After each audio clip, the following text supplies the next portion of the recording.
How's it going, guys? I'm back with another review. This time, we're taking it back to the summer of 2017 to review Portugal the Man's Woodstock. Now, I've been a big fan of this band for many years, and their sound's constantly changing. They've jumped around from psych rock to psych pop to just basic pop rock, some southern rock earlier on. But the point is, their sound is constantly changing, and this album is no different. This time, they take a much poppier route, more straight up just pop, and that's to a certain effect that I'll obviously discuss track by track. But it seems that after 10 releases or so, Portugal's finally just said, you know what, it's time to hit it big, and it seems like that's exactly what they're trying to do here. Almost every song on this album seems like an attempt at the top charts, give or take a couple songs. So with that being said, let's just take it track by track. Let's see which of these attempts were hits, which ones were misses, and which ones were kind of deeper cuts. And we'll come up with a final rating based off of those ratings. And well, if I don't like that final conclusion, which I do by averaging them up, I will just change it, and I'll explain why if I have to change it. Alright, so number one kicks this thing off, and this song is kind of a mixed bag for me. It's just all over the place in terms of what I like and what I don't. I think I like more things than what I don't like, but let's just see. We'll go down the list. First off, the bass on this thing is really good, really strong, really gives the song a good driving force. And then we get into Richie Havens' vocals, which, if you don't know, Richie Havens was the opener at Woodstock. He put on this very impactful performance. It was all improvised, especially given the context of Woodstock. It was especially impactful back then. And I think to sample him here, it kind of just takes away from that impact, and I don't really think it does him right to just sample him on here, especially when the album itself doesn't really pay any homage to Woodstock other than this. It really just thematically um, embodies Woodstock, I guess, through like some discussion of counterculture. But other than that, yeah, I'm not really too big on this sample. It sounds good, but for those reasons, it kind of takes me away from it. But getting into the verses on this thing, John Gurley has this really strong vocal effect on him, which is kind of distracting. But it flows well, I guess. And but even if I could hear the lyrics, they're really not that interesting. It's just a lot of forced rhyming. But when the chorus comes in, the chorus is pretty good. It's got a nice stomp clap rhythm to it, and the sitars in the background are pretty cool. Overall, the production on this song is pretty interesting. It's got some good mixing in the background, a lot of musical intricacies going on there.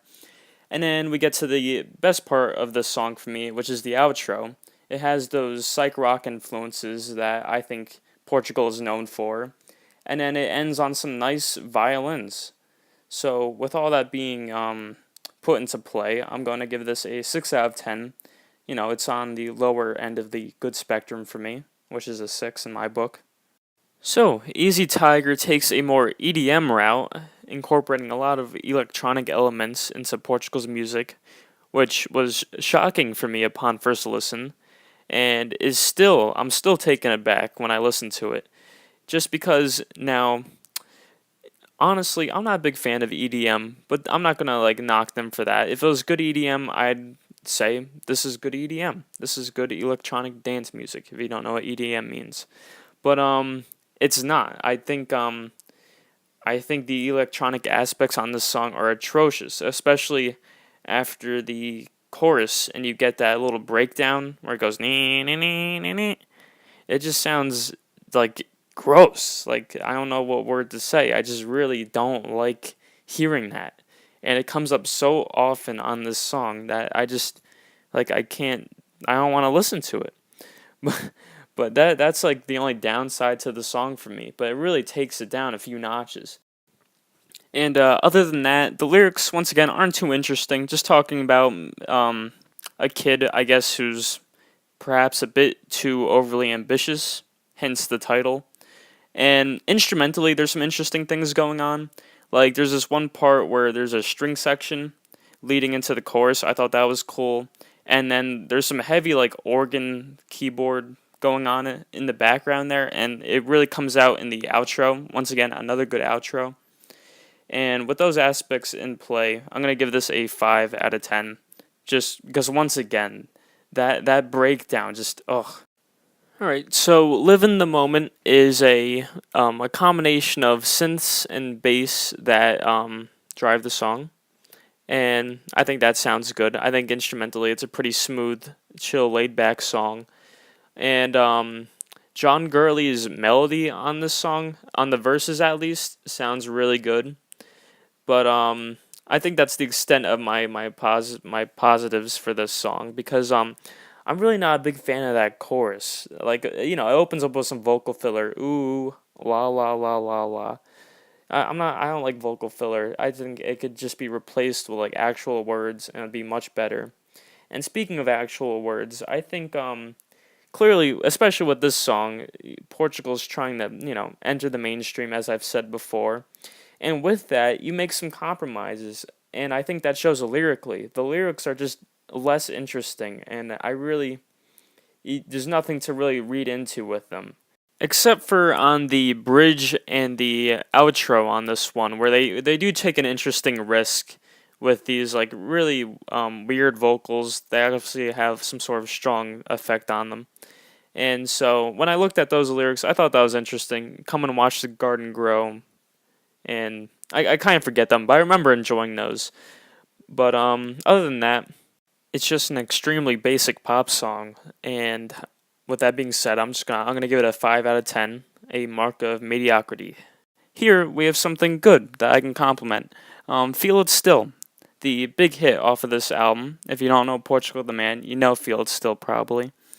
And this is an interesting song where it takes these like 50s, 60s influences and incorporates it into a real earworm.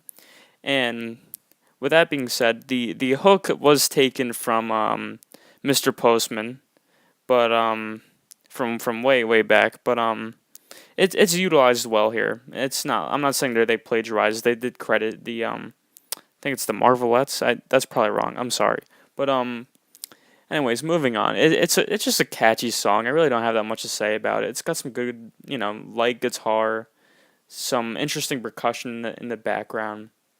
Not percussion, brass, some horns. And honestly, it does get a little repetitive. Just it's a very simple verse chorus structure with an interesting bridge. I'm gonna give it a 7 out of 10. All right, so I hate to be the mean guy again, but I have to crack into Rich Friends now, and well, upon first glance, this is a very catchy pop rock song. It has this really great percussion going on in the background. It opens with a great guitar riff. And well, it has a catchy chorus, and I like the subject matter being talked about. Some what do you call them? Freeloaders. Yeah, it's about freeloaders and just trying to get what you can from someone who's probably more well off than you are. And so yeah, I like what's being talked about here, and all that's great. But this is a song that, for me at least, quickly lost its effect upon multiple listens. I feel like this song just gets old really quickly. And that's mainly just because it's once again your basic pop rock song. It's just verse, chorus, a little bridge, and then a chorus again. And there's nothing wrong with that. It's great, for a few listens. But then after that, I moved on to something else. It doesn't do much for me. So that's all I really have to say. And also on the chorus, I was really excited to hear this one because when it was done live, the guitars on the chorus are really powerful, but they really lose all effect here. I could barely hear them. So, with all that being said, I'm going to give this one a 5 out of 10. Okay, so Keep On is in the same vein of Rich Friends, and that's just a simple, catchy pop rock song. I think in this case, done better. The melodies hook you way quicker, it's instantly likable. And, what else is there? The lyrics on this one, pretty good, kind of ridiculous at some points. He says something like, slipping like a cartoon on a banana. But, that's no big deal. And then the chorus on this one rocks a little bit more. You can really hear the guitars. There's some acoustic guitar in the background early on. That sounds good. Overall, not that many complaints. It's a step up from Rich Friends, which doesn't say too much. So, I'm going to give this one a 6 out of 10. So Young is, for me, definitely the best song on this album.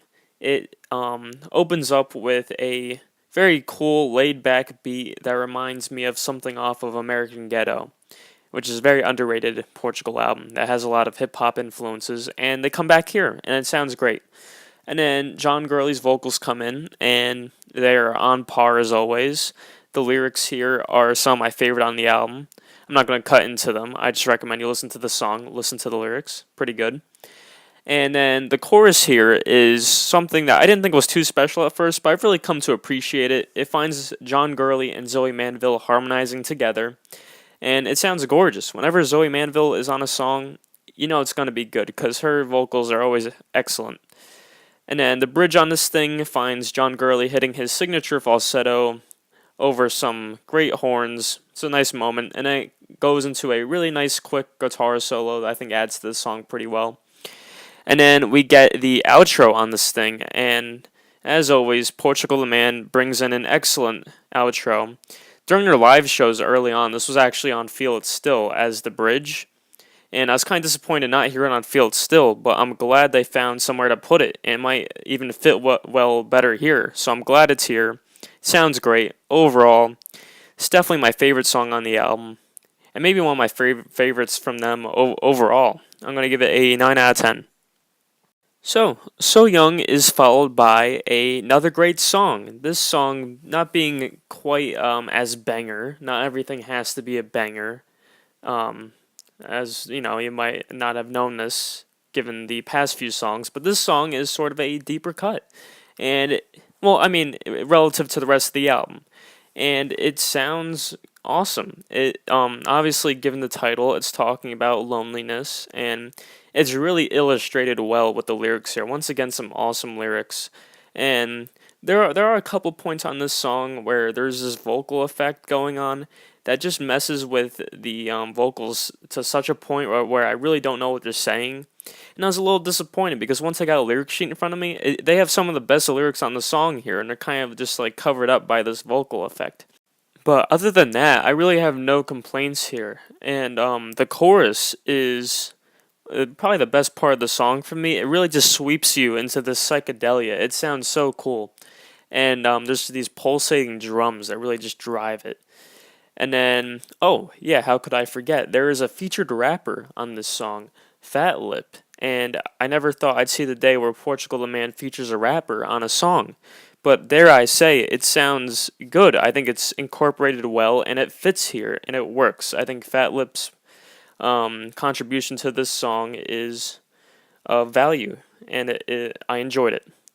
So, with all that being said, this is an 8 out of 10 for me. Alright, so Tidal Wave is probably the poppiest that this album gets. I think, whereas on the rest of the album, Portugal really did a good job, a decent job, of bridging the gap between their own unique sound and the, basic pop that they are trying to go for that would give them that more mainstream effect. But here, I really just think that they kind of just throw away their own sound for this more basic pop. And, it works in their favor. It's a really catchy song.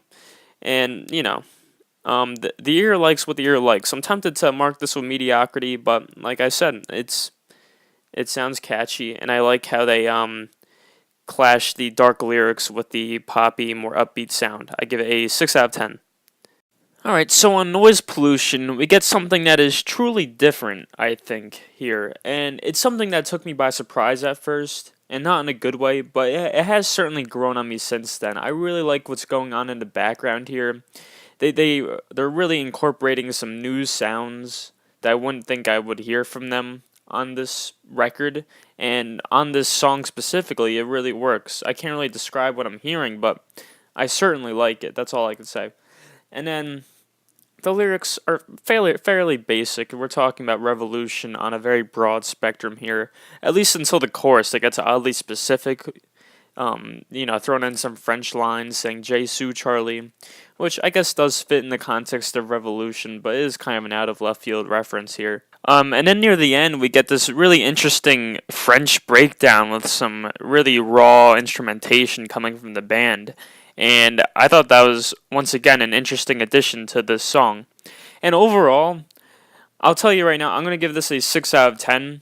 But I think most other people would give this a 7 or an 8. But I do have to inject my own personal opinion and my own personal taste into these songs when I rate them. And I just think that this is something that's less for me than it is for a lot of other people, unfortunately. So, but still, 6 out of 10 is what I deem good, just on the lower side of good. Alright, so when we add up all these 10 song ratings and divide by 10, we get an overall album rating of a 6.3 out of 10. Now, I'm going to defy the laws of math and I'm going to round this down to a 6 out of 10 rather than a 6.5 out of 10, only because I just think that's a more fair consensus for me of this album. Because if you see, we've marked up each song. Most of these songs hit that 6 out of 10 rating. Only 3 dip below it by 1 point, and 2 go above and beyond it. So I think a 6 out of 10 is pretty fair. And like I said, that's still good. It's just on the lower side of good, which I think is a fair thing to say, given what I've seen them do on past albums. And with all that being said, I think it was still a successful attempt at trying to, like I've said before, go mainstream a little bit, which they certainly do. And the only problem I have with that is that they're forced to compromise their sound a little bit to hit those certain strides you need to become mainstream. But if that's what they want to do, it's their band and they can do that. It's just, it comes at a certain cost from a critical standpoint. But from like a sort of turn off your mind and just enjoy the music standpoint, it really isn't that bad. So, 6 out of 10.